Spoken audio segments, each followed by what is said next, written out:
On November 3rd, 2023, 6 weeks after my husband's funeral, my son Carlton looked me in the eye and said, "Mom, you need to be out by Friday. Jessica and I are moving in. I'm Vivian Banks. I'm 68 years old." I said, "Okay." Then I packed my things and left the house I'd lived in for 44 years. What Carlton didn't know was that I'd spent those 44 years as more than just a housewife. And what he was about to discover would cost him everything. Let me tell you how I went from homeless widow to the woman who changed elder abuse laws in Pennsylvania.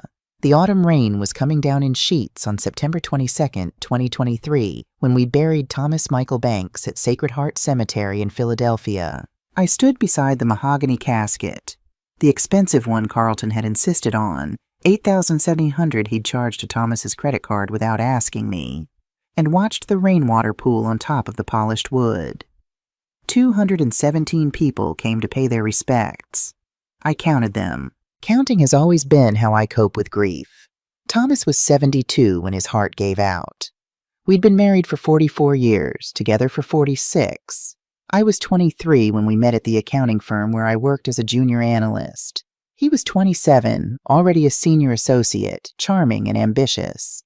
He said he loved how I could spot a $0.37 error in a 1,000-line spreadsheet. I thought that meant he respected my mind. Turns out, he just liked having a wife who was good with numbers, but wouldn't ask too many questions about his own.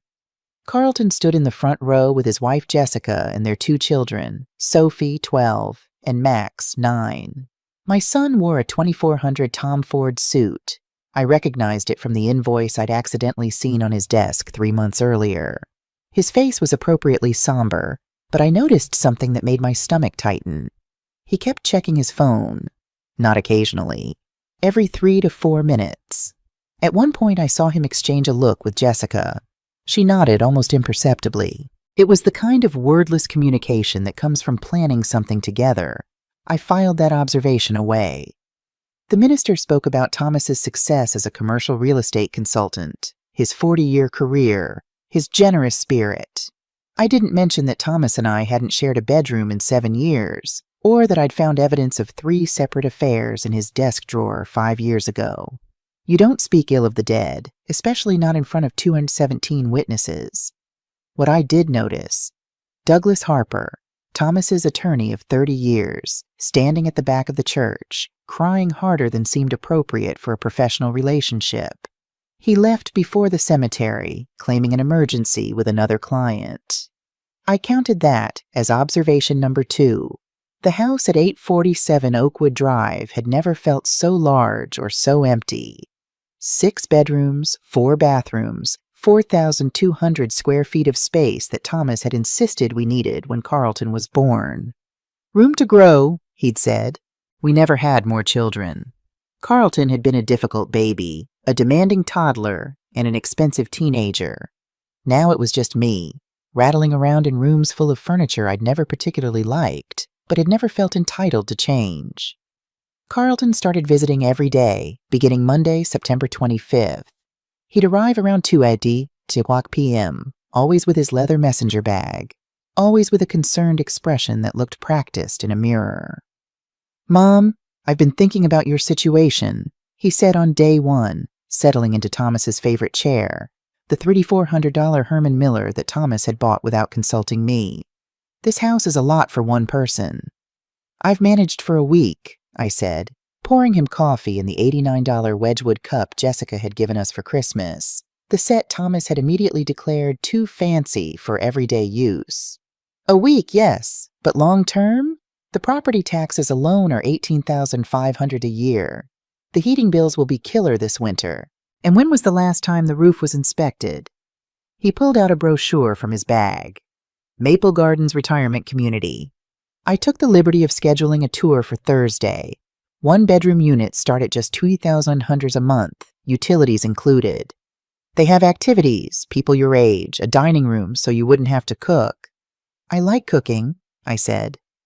"Mom," he leaned forward with what I'm sure he thought was a gentle, caring expression.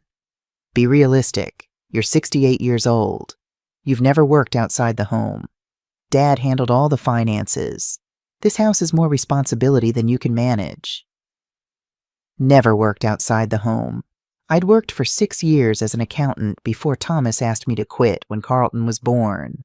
I'd managed this household's entire budget for 44 years. I'd balanced Thomas's business accounts when his own bookkeeper quit. I'd found the $47,000 error in his taxes that saved him from an IRS audit. But in Carlton's memory, I'd never worked. I smiled. I'll think about it. He seemed satisfied with that and left, forgetting his messenger bag. I didn't stop him. I waited until his BMW pulled out of the driveway. Then I looked inside. Property listings. 7 of them, all for houses in our neighborhood, all marked with Jessica's handwriting. 3BR potential and good bones, flip, and a yellow legal pad with a single line in Carlton's handwriting. Wait for will reading. Play nice until secured. I took photos of everything with my phone, then placed the bag exactly where he'd left it. The next day, Tuesday, September 26th, Carlton returned for the bag. Oh, thank God. I thought I'd lost it at the office. You're always welcome here, I said. His smile didn't reach his eyes. Thanks, Mom. Oh, and I spoke to Douglas Harper. He says there's some complexity with Dad's estate. Might take a few weeks to sort through everything. Complexity? Legal stuff, property holdings, investment accounts. Nothing for you to worry about. I'll handle it. Nothing for me to worry about. I'd been married to Thomas for 44 years, but apparently his estate was none of my business. I smiled again. Thank you, sweetheart. That's very thoughtful. After he left, I called Douglas Harper's office. His secretary, a woman named Mary Ann, whom I'd met at least a dozen times at firm events, answered on the second ring. Harper and Associates, how may I help you? Mary Ann, it's Vivian Banks. I was hoping to schedule a meeting with Douglas about Thomas's estate. A pause. Too long. Mrs. Banks, I'm sorry, but Mr. Harper is on extended leave. Family emergency. He won't be available for the foreseeable future. Family emergency? Is everything all right? I'm not at liberty to discuss it, but he's left all his current cases with our associate, Mr. Brennan. Would you like me to schedule with him? No, thank you. I'll wait for Douglas.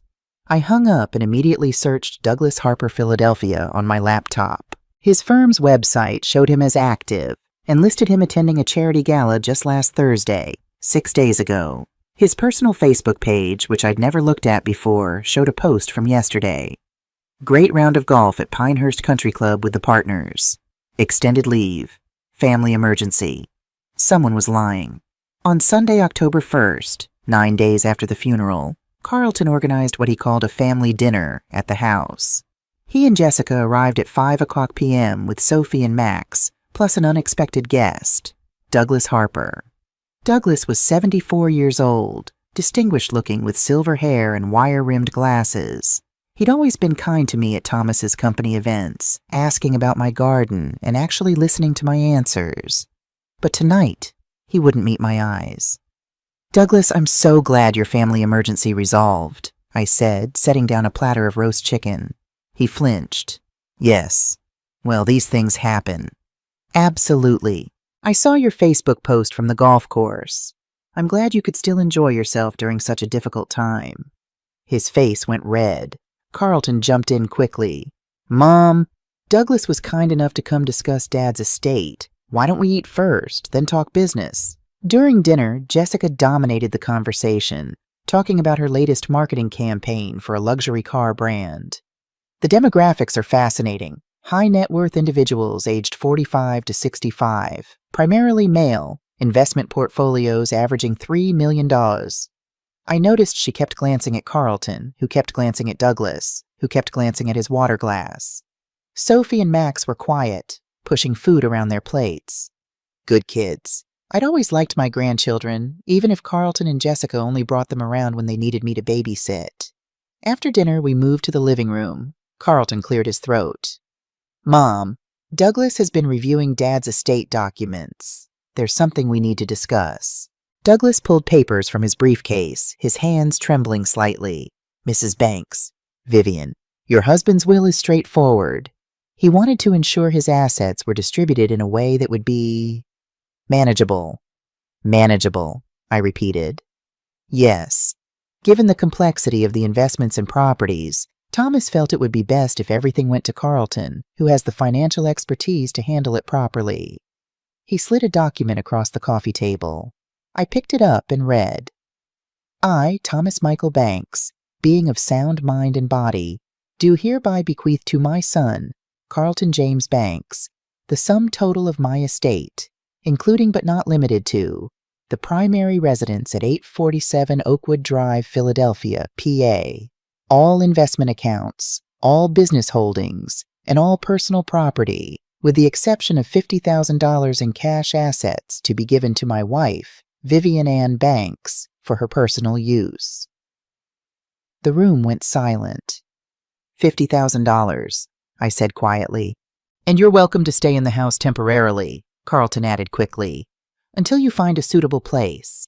I know this is a lot to process, but Dad knew I'd take care of his legacy properly. You have to understand, Mom, you've never dealt with investments or property management. Dad was protecting you from that burden. I looked at Douglas. This is real? He nodded, still not meeting my eyes. I witnessed it myself. Signed and notarized on March 15th, 2023. March 15th, 6 months before Thomas died, right after he'd been diagnosed with the heart condition that would kill him. I set the document down carefully and stood up. I see. Well, thank you for letting me know. Douglas, could you leave a copy for my records? Carlton looked surprised by my calm response. Mom, I know this isn't what you expected.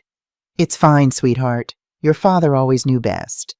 I smiled at Jessica, who was watching me with barely concealed triumph. Would anyone like dessert? I made apple pie. After they left, Carlton taking the copy of the will with him, for safekeeping, I sat alone in the living room until midnight. Then I went to Thomas's study, the one room he'd always kept locked, and used the key I'd copied 15 years ago when I'd gotten suspicious about his first affair.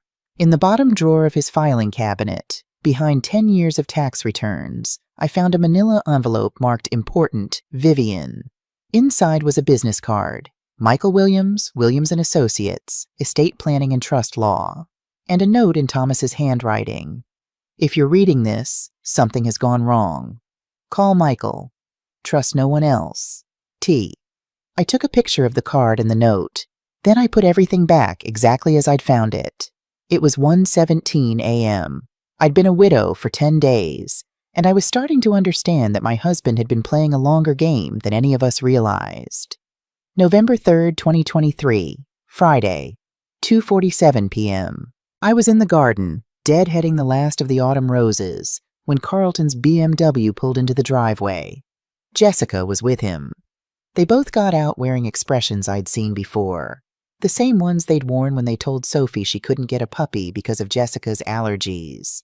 Firm, final, non-negotiable. Carlton was carrying 2 large suitcases. My suitcases. The ones from the hall closet. Mom, we need to talk, he said, not bothering with pleasantries. I set down my gardening shears and removed my gloves. Of course, come inside. No, Jessica's voice was sharp. This won't take long. I stayed where I was, dirt under my fingernails, the November wind biting through my cardigan. Waiting. Carlton set the suitcases down on the lawn. Mom, I got the promotion. Senior partner at Whitmore and Associates. The announcement is Monday, and we need to be settled in the right neighborhood by then. This house is perfect for our image. Congratulations, I said. That's wonderful news. Which is why we need you out by tonight. The words hung in the cold air between us. Tonight, I repeated. Jessica stepped forward, pulling out her phone. We found you a lovely apartment at Maple Gardens. 1 bedroom, 700 square feet, $2,100 a month. I've already put down the deposit, $200. You can pay us back from your $50,000. She showed me photos. Beige walls, laminate floors, a kitchenette with 2 burners, a window overlooking a parking lot. It's available immediately, Jessica continued. I have the keys. We can drop you off on our way to dinner with the partners tonight. Jessica, I kept my voice level. This is my home. Actually, Mom, Carlton said, pulling papers from his jacket pocket. According to Dad's will, This is my home. I've been generous letting you stay these past 6 weeks, but it's time. I have the movers coming tomorrow morning to start bringing our things over." He handed me the papers. The same Will Douglas had shown me, now with an addendum. Property transfer effective immediately upon Carlton Banks's request. "But the will said I could have $50,000, I said. "Right, for your personal use, not for property rights." Carlton's voice took on the patronizing tone he used when explaining things to Sophie. "Mom, you have to be realistic. You're 68 years old. You never worked. You don't understand real estate law or property management. Dad knew that. That's why he left everything to me." Never worked. This was the second time he'd said it. I wondered if he'd practiced the phrase, if it was meant to make me feel small. It was working. "Carlton, please. Can't we discuss this like adults? Maybe I could rent a room from you, or—" "No." Jessica's voice was flat. "Carlton and I need our privacy. We're planning to start trying for another baby, and we can't do that with you underfoot. Besides, you'd be much happier around people your own age. No responsibilities, no stress." No home, she meant. I looked at my son, really looked at him. At 42, he'd become everything Thomas had wanted. Successful, confident, ambitious. He had Thomas's jawline, Thomas's ability to make ruthless decisions sound reasonable. He didn't have Thomas's guilt. "How long do I have to pack?" I asked quietly. Carlton checked his watch, a Rolex Submariner 13,450 that Thomas had given him for his 40th birthday. "It's almost 3 o'clock. We need to leave by 6 on clock for dinner, so 3 hours should be plenty." 3 hours? For 44 years. "Mom, don't be dramatic. You don't need to take everything. Just clothes and personal items. The furniture stays. It's technically part of the property value." Jessica was already texting someone. "I'm calling movers for your things. They can put everything in storage until you're ready to sort through it. $189 a month for a 10x10 unit. Also deductible from your $50,000. I did the math automatically. $2,100 rent plus $189 storage plus utilities plus food plus. The $50,000 would last maybe 18 months if I was careful. Then what? "I'll start packing," I said. Carlton's face relaxed. "Good. I knew you'd be reasonable. Mom, this is actually better for you. You'll have freedom, independence, no more worrying about property taxes or roof repairs or—" "Carlton," I cut him off. "I said I'll pack. That's all I'm saying right now." Something in my tone made him step back. For just a moment I saw uncertainty flicker across his face. Then Jessica took his arm. "Come on, honey. Let's check the house and make sure nothing's damaged before we move in." They walked past me into my home, Carlton's home now, talking about which rooms would be Sophie's and Max's, where they'd put the new sectional sofa Jessica had been eyeing, whether the master bathroom needed renovation. I stood in the garden until 3:17 p.m. Then I went inside and started packing. By 6:43 p.m., I was sitting on a sagging mattress in room 114 of the Sunset Inn Motel on Route 13. The room cost $67 a night. The carpet was brown and sticky. The shower had black mold in the corners. Through the paper-thin walls, I could hear a couple arguing in Spanish.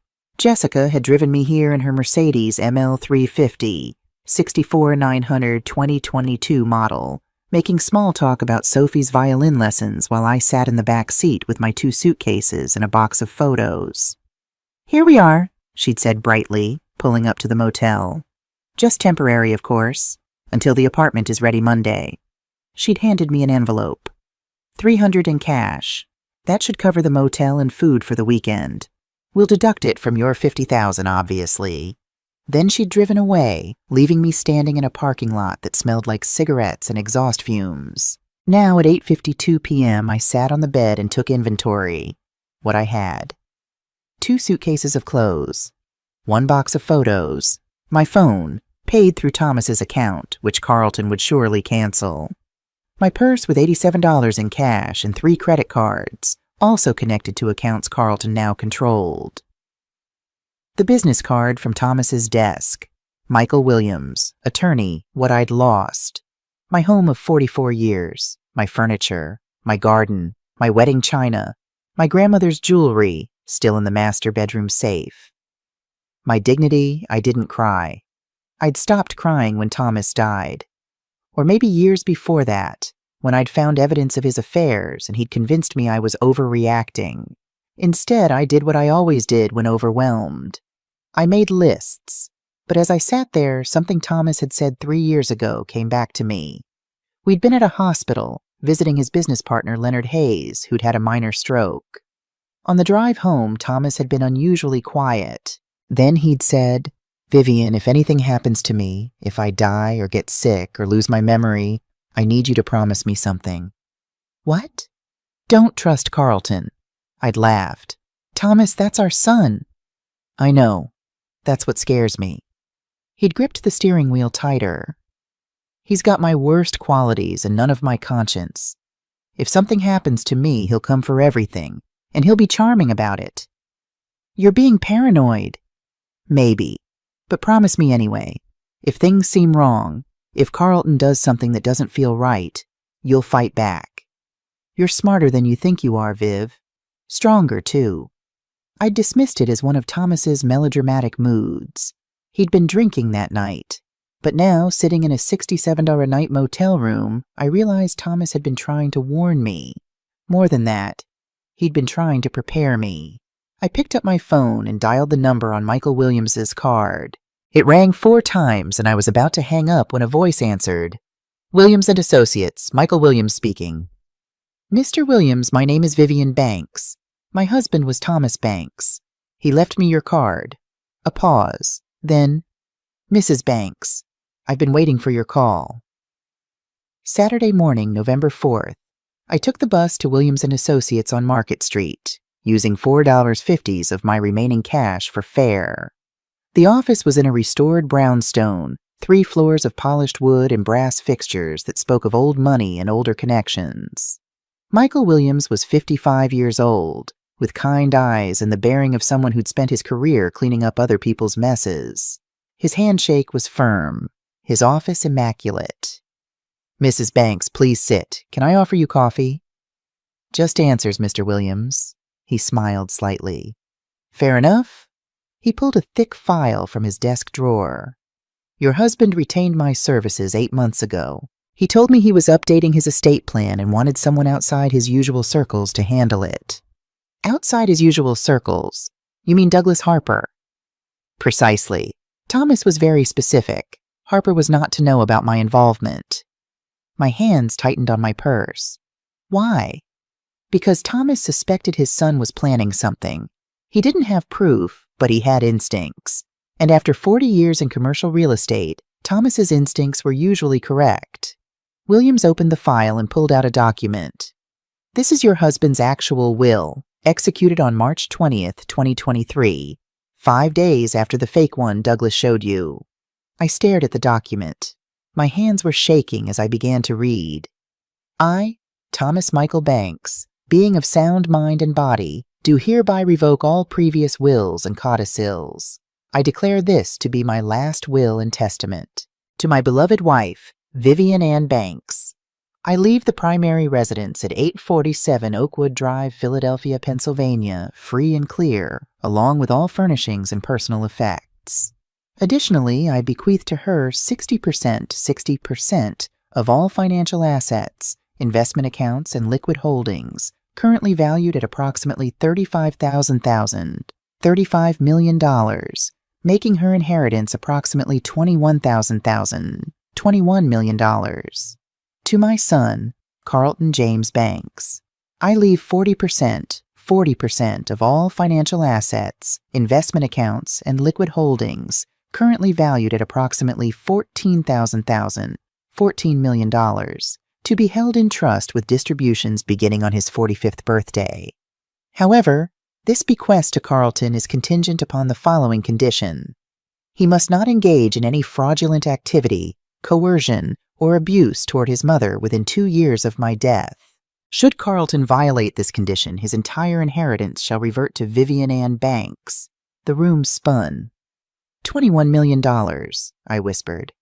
Plus the house, which is worth approximately $1.8 million, Williams added. Your husband was a wealthy man, Mrs. Banks, and he wanted to ensure you were taken care of. But Carlton showed me a different will. Douglas Harper confirmed it. That will is a forgery. A very good one. Someone with legal knowledge created it. But it's fake. Williams pulled out more documents. I have the original here, along with video testimony your husband recorded. Video testimony? He turned his laptop toward me. On the screen was Thomas, sitting in this very office, looking directly at the camera. Williams pressed play. Thomas's voice filled the room. Vivian, if you're watching this, it means Carlton has done what I feared. He's lied to you, manipulated you, probably convinced you that you're helpless without him. He's wrong. I've known for 3 years that our son has a problem with money. Not just spending it, stealing it.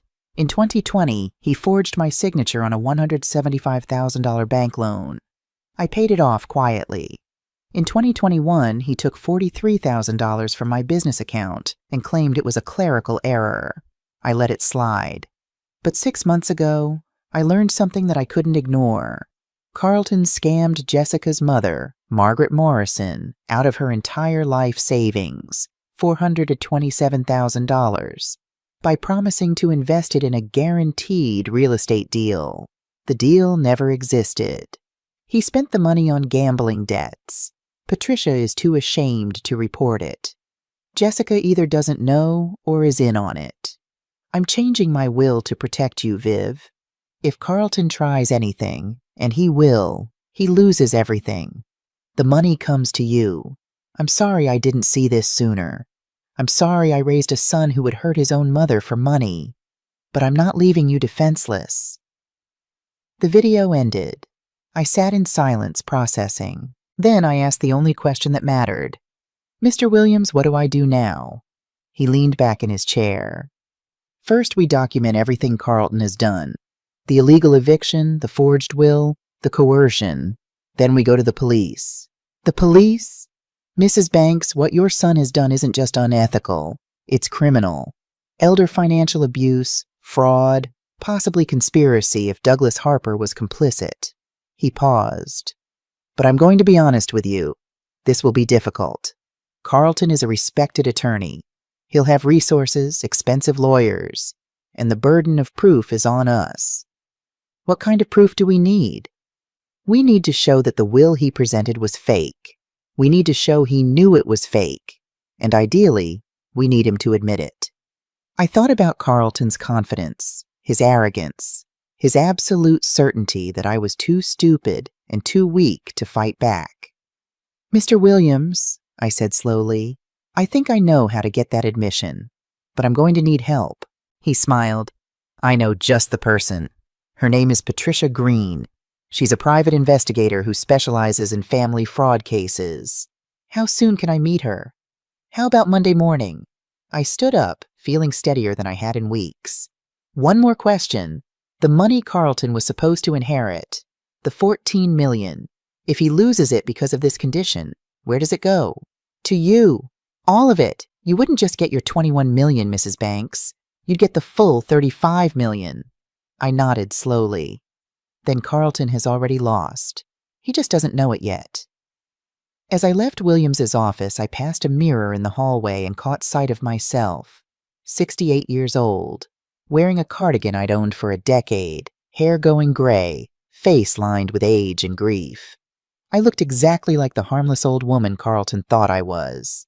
Good. That night, back in room 114 of the Sunset Inn, I couldn't sleep. Instead, I pulled out my phone and started searching. Carlton Banks, Philadelphia attorney, brought up his law firm profile.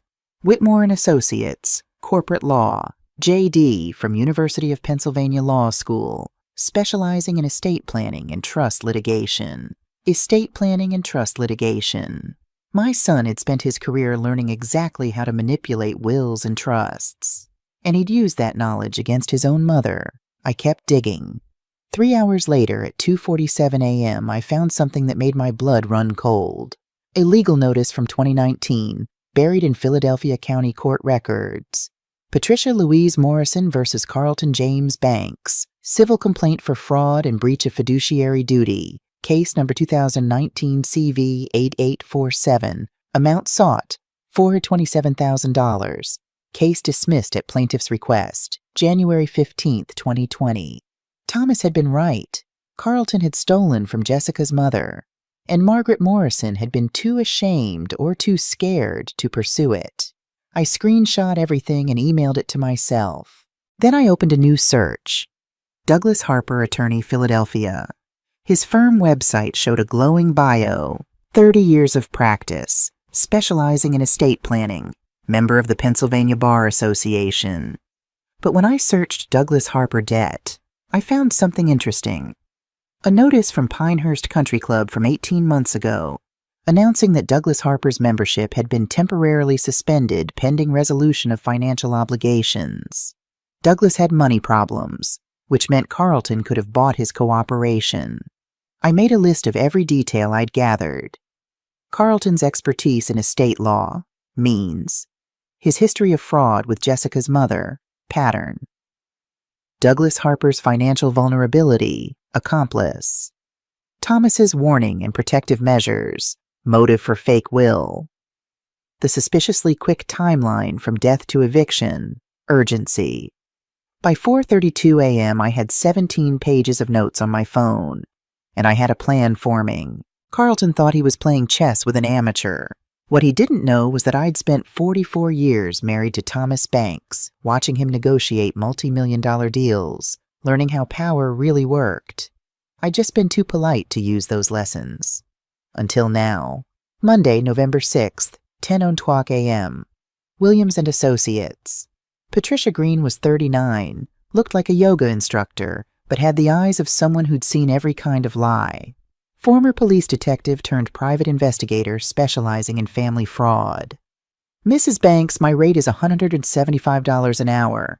For your case, we're looking at about 4 weeks and $15,000 total. I had $282.50 left. I don't have that. I'll work on contingency. When you get your inheritance, I get paid. She leaned forward.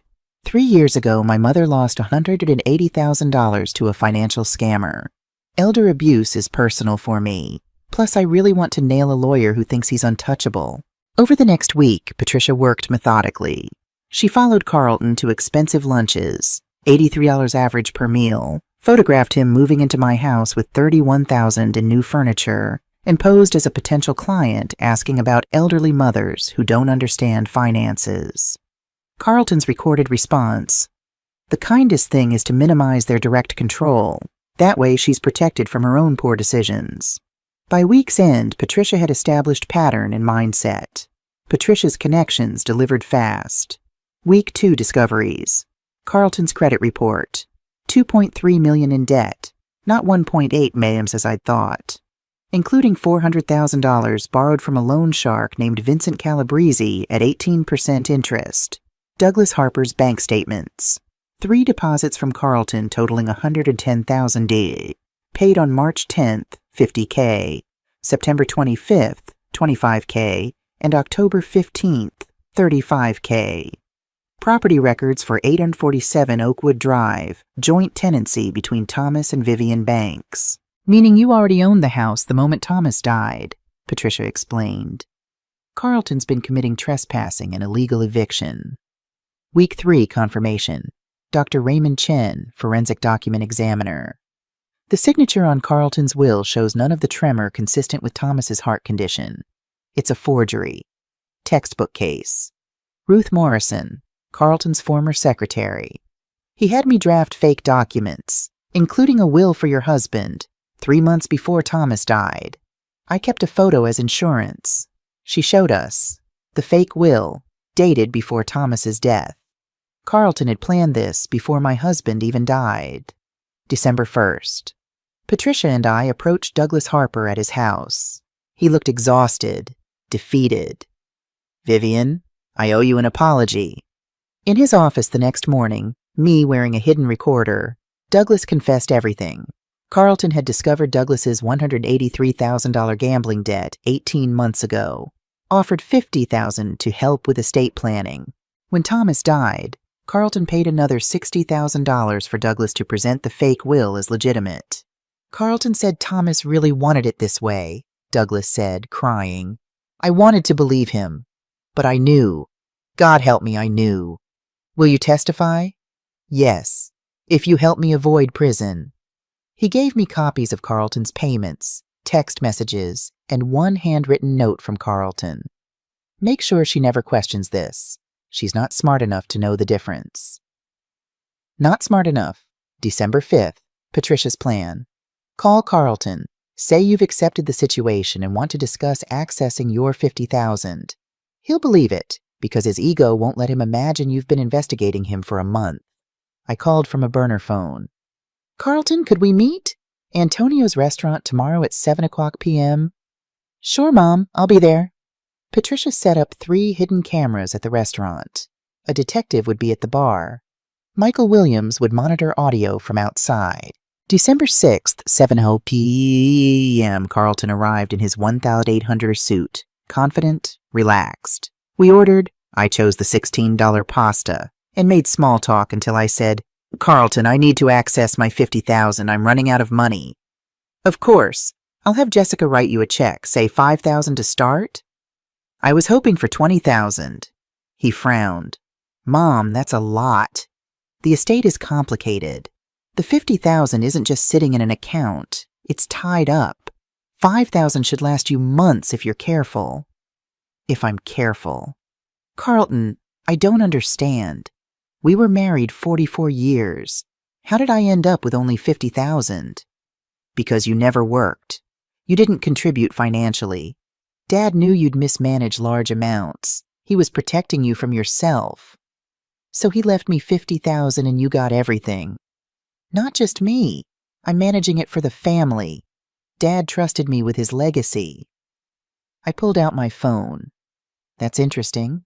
Because on March 15th, the day you said Dad signed the will, Thomas and I were at Philadelphia General for his heart appointment from 1 o'clock to 5:30 p.m. I have the confirmation. Carlton's face stilled. Maybe I got the date wrong. Or maybe the will was signed when Dad wasn't present. And maybe that's why Douglas Harper deposited $50,000 from your account on March 10th, 5 days before the will date. I don't know about Douglas's finances. Did you pay him to create a fake will? This is insane. Did you pay him $110,000 total? Stop it. Did you forge Dad's signature and throw your 68-year-old mother out to steal $35 million? It's not stealing. He shouted loud enough that nearby diners turned. Carlton lowered his voice, but the damage was done. It's not stealing when you're preventing someone from wasting a fortune. Dad didn't have time to update the paperwork before he died. I was just making official what he really wanted. What he wanted or what you wanted? Same thing. You ordered water at a nice restaurant because you're too cheap to spend money. That's exactly why Dad didn't trust you. So you made the decision for him? Yes. Carlton sat back, calmer. Mom, listen. You'll be fine. I'll take care of you. Monthly allowance, comfortable life. But the estate needs professional management. The will I showed you is what Dad would have written if he'd had time. Even if it wasn't what he actually did. The will is legal, filed with probate court. Douglas verified it. You can't afford a lawyer to contest it anyway. What about Jessica's mother, Margaret Morrison? The $427,000 you stole from her? His face went white. That's none of your business. Did you promise to pay her back from Dad's estate? Carlton stood. This conversation is over. You're listening to some scam artist. Get a real apartment, Mom. Stop living in that motel. It's embarrassing. He walked out. I looked at Patricia, who held up her phone. 14 minutes, 37 seconds of Carlton admitting everything. The detective at the bar followed Carlton outside. By the time Carlton reached his BMW, Detective Rachel Foster was waiting with an arrest warrant. I watched through the window as she read him his rights. Carlton looked back and saw me standing there. He understood. 2 days later, Jessica knocked on my motel room door. Carlton's been arrested, she said. He thinks you've lost your mind. What do you think? I think I've been waiting 5 years for someone to prove what he really is. She handed me a USB drive. Emails between Carlton and Douglas planning the will. Evidence of Carlton's gambling debts. All $2.3 million proof he stole from 3 other clients. Text messages with a loan shark. And a recording from 2 years ago where Carlton said when his father died, he'd handle things so that old bitch gets nothing. Why are you giving this to me? Because I want justice for my mother. Because I want a divorce and full custody. And because Carlton needs to be destroyed. She moved toward the door. Use it. I'll testify to whatever you need. Then, on January 20th, 2024, a woman walked into Williams & Associates. Mrs. Banks, my name is Emily Patterson. I'm 44 years old. She paused. And I'm your daughter. I couldn't breathe. Emily explained, given up for adoption September 3rd, 1979. Found me through DNA testing 5 years ago. Watched from a distance, not wanting to disrupt my life. But when she saw the news about Carlton's case, she decided to help. I want to testify, she said, about who you are. About the fact that giving me up because you had no other choice doesn't make you weak. It makes you strong. We held hands across the table and cried for 44 lost years. February 12th, 2024, Philadelphia County Courthouse. Angela Morrison, 33-year-old prosecutor, presented methodically. Dr. Chen's forensic proof of forgery. Douglas Harper's testimony about bribes. Patricia Green's investigation. Bank records showing $110,000 in payments. Ruth Morrison describing how she drafted fake documents before Thomas died. Email from Carlton. Make it look clean. Mother is clueless. By day 3, Carlton's defense was crumbling. Richard Sterling, Carlton's $500 an hour attorney, put him on the stand. Mr. Banks, did you love your father? Very much. Did you forge his will? No. The will reflects what Dad wanted. He trusted me to manage his legacy because Mom never understood finances. Angela's cross-examination destroyed him. You paid Douglas Harper $110,000. He testified it was for presenting a fake will. Are you calling a 30-year attorney a liar? He's trying to save himself. Angela showed the email. Make it look clean. Mother is clueless. Did you write that? I was frustrated. You also wrote, this is our chance to do what my father should have done. Cut her out properly. Who is our? The family. You meant you and Douglas Harper. How much gambling debt do you have, Mr. Banks? Maybe $100,000 or $2.3 million? Angela presented bank records. You needed money desperately. Your father's death provided opportunity. So you forged a will, bribed a lawyer, and threw your mother out to cover your debts. True? No. You also stole $427,000 from Jessica's mother. After doing that, why wouldn't you steal from your own mother? Carlton had no answer. Your Honor, we call Emily Patterson. The courtroom gasped when Emily explained she was my biological daughter. When you found your birth mother, what did you discover? Angela asked. That she gave me up because she had no other choice. She was 23, alone with no resources. She chose adoption because she loved me. That's not weakness. That's strength. Have you met the defendant? No, and after researching what he's done to our mother, I have no interest. Our mother? Yes, Carlton is my half-brother, and he should be ashamed. The jury deliberated 7 hours. On all counts, guilty.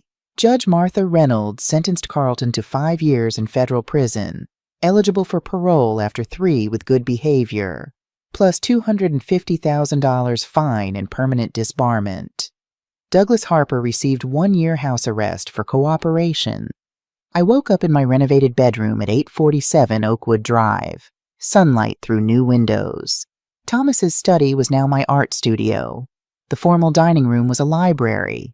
Emily and her family were visiting. Sophie and Max came monthly. Jessica had full custody and was rebuilding her life. Patricia arrived with coffee. Ready to review foundation proposals? The Margaret and Thomas Banks Foundation for Elder Protection had launched in July with $5 million in funding. We had 47 active cases helping seniors facing family fraud. At lunch, Emily asked, "Do you regret pursuing Carlton so aggressively?" "No, he needed to face consequences. I spent 44 years making myself small in my marriage. I wasn't going to do the same with my son." "Do you still love him?" "Yes, but love doesn't mean accepting abuse." November 3rd, 2025. Exactly 2 years since my eviction. The Foundation's first annual gala at the Bellevue Hotel. 250 guests, $500 per plate. I stood at the podium in my $800 purple dress. 2 years ago, I was sleeping in a motel believing I was powerless. Today, I'm here because I learned. Age isn't weakness. Experience isn't ignorance. And being underestimated is the greatest strategic advantage. Applause filled the ballroom. Someone asked if I regret pursuing charges against my son. The answer is no, because the most loving thing I could do, for him and myself, was prove that actions have consequences. Even family, especially family. Later on the hotel balcony, Emily handed me champagne. "You did good, Mom." "We did good," I corrected. We looked out at Philadelphia's skyline. Carlton was still in prison, his parole hearing in 6 months. I didn't know yet if I'd write a support letter, but whatever I decided would be my choice. Not guilt, not obligation, my choice. "Mom," Emily said, "that's growth." We stayed there until midnight, mother and daughter, planning next year's gala. At 69 years old, I'd finally learned the most important lesson. You're never too old to become who you were meant to be. And for the first time in my life, I felt completely, entirely, authentically myself. My phone buzzed. Carlton's 24th collect call from prison. I looked at Emily. Should I answer? "Do you want to?" I thought about the woman I'd been 2 years ago, sleeping in a motel, convinced she was helpless. Then I thought about the woman I'd become, running a foundation, painting in my studio, drinking $47 wine because I'd learned I deserved nice things. "Not today," I said. "Maybe tomorrow, maybe never, but it'll be my decision." Emily smiled. "That's exactly right." I silenced the call and turned back to the city lights. At 69, I'd discovered something more valuable than $35 million. I was enough, just Vivian, and that was everything. The end.